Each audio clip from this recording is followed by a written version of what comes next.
Very good morning. In this video, we will be talking about the external irreversibility associated with the Rankine cycle, and these are, as we discussed in the previous video, that these external irreversibilities are associated with the transfer of heat, and it is very much obvious when there is a heat transfer, that is HT is there, then there must exist a temperature difference between the two fluids, and these situations of heat exchange generally occurs in the heat exchangers which are present and associated with the Rankine cycle. And one heat exchanger is in the heat boiler, in the steam generator, and economizer is again a heat exchanger, and also the condenser is also a heat exchanger. It is a form of heat exchanger. It is a very much a heat exchanger. That is why the irreversibilities, external irreversibilities, are associated with the condenser as well as with the steam generator. So we can see that due to the external irreversibilities also, the efficiency of the cycle goes down. Efficiency of the Rankine cycle goes down. We will not be discussing the external irreversibilities in very great detail, but we only are required to know what are the points of external irreversibility, why it is generated, and in which components these things are generated. So we have discussed them, and now we move to the Carnot cycle. So we move to the next slide. This is the Carnot cycle. So we have studied the Carnot cycle earlier also in the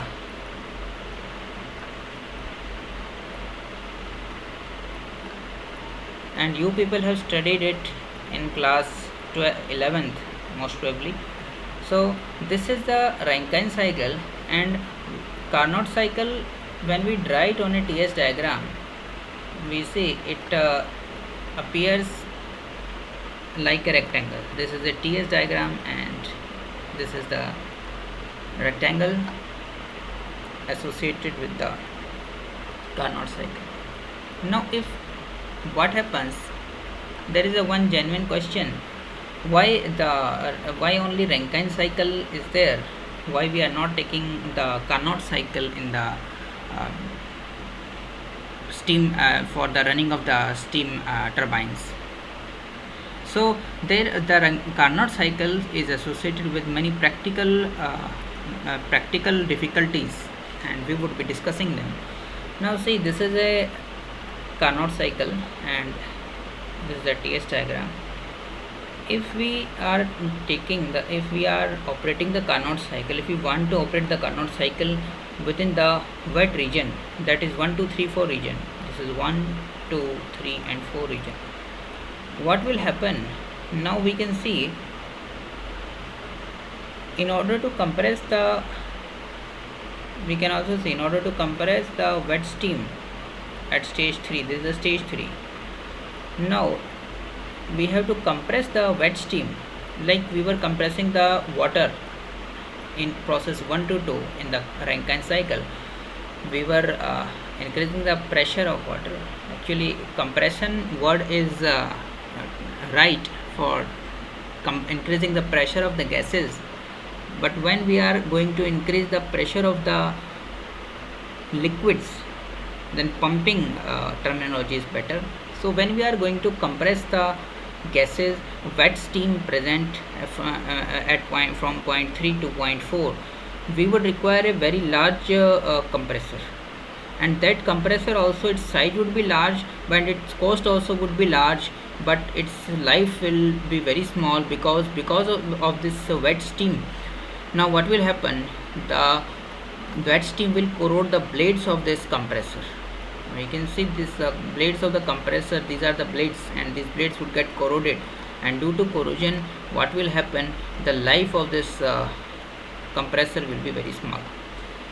Now due to these practical difficulties, what is there? Now let us try to compress the steam.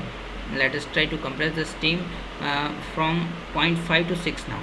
Now from 0.5 to 6 we can say that there is no steam, only the at 0.5 we have the saturated liquid, and 5 to 6 when we are compressing. These situations are more or less same as we are pumping water from point 1 to 2 in a Carnot cycle. I am doing it again, 1 to 2. But still there are problems. Now again, when from 5 to 6, let us say we have reached the 0.6 and we have been able to compress the water also from 0.5 to 6. Now from 6 to 4, as we are reaching we wish to operate this process 6 to 4. Now what is there?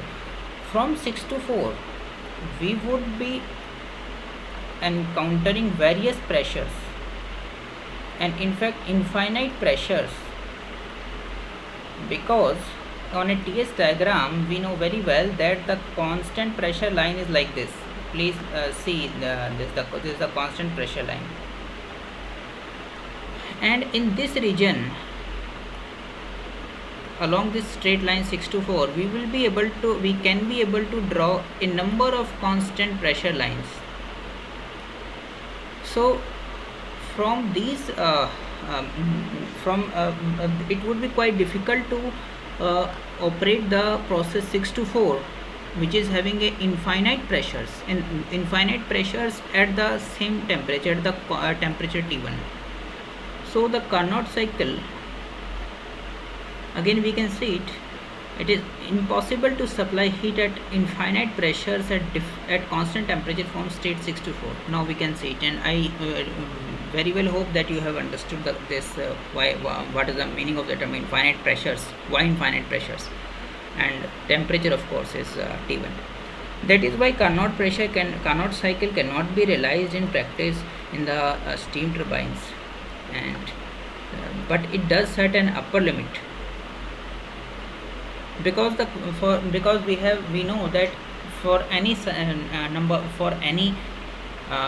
cycle, when we compare any cycle to the Carnot cycle provides the maximum efficiency, and it is given by 1 minus T2 by T1, where T2 and T1 are the temperatures at which the heat exchange takes place, and it is equals to neta Carnot. That is the maximum efficiency that can be provided is by the Carnot cycle and not by the Rankine cycle. The only use of it, there is definitely a use of it, it sets the upper limit for the efficiency of the Rankine cycle. The Carnot cycle acts as a model. It acts as a standard for comparison also. Now we can also see it sets the upper limit to which the cycle efficiency of any thermal plant can be raised. So that is why this is the importance of the Carnot cycle. Now we are going to discuss some important terms like mean effective pressure and mean temperature. We are not going to discuss the mean effective pressure here. We will be discussing in some other video. And since I have named this term, I only can tell you that the mean effective pressure, that is MEP, is associated with the engines, that is the diesel engine and petrol engine, and not with the Rankine cycle. With the Rankine cycle we deal with the mean temperature. This is the TS diagram. Now what is mean temperature of heat addition? Mean temperature is the temperature at which the mean temperature is the temperature at which the heat is added such that the area of this curve and that of the Rankine cycle are same. So I want to say that if this is the Rankine cycle, and there is definitely some area associated with the curve. This is the area of the curve. Now instead of drawing the process 2 to 3, because it is at a constant temperature, now if we draw it somehow like that, if we draw another temperature, that is another imaginary temperature, that is Tm, such that the area in this green curve and the yellow curve are same, then Tm is said to be the mean temperature of heat addition. That is Tm H1 Tm and this is S. This is T and S diagram. This is 1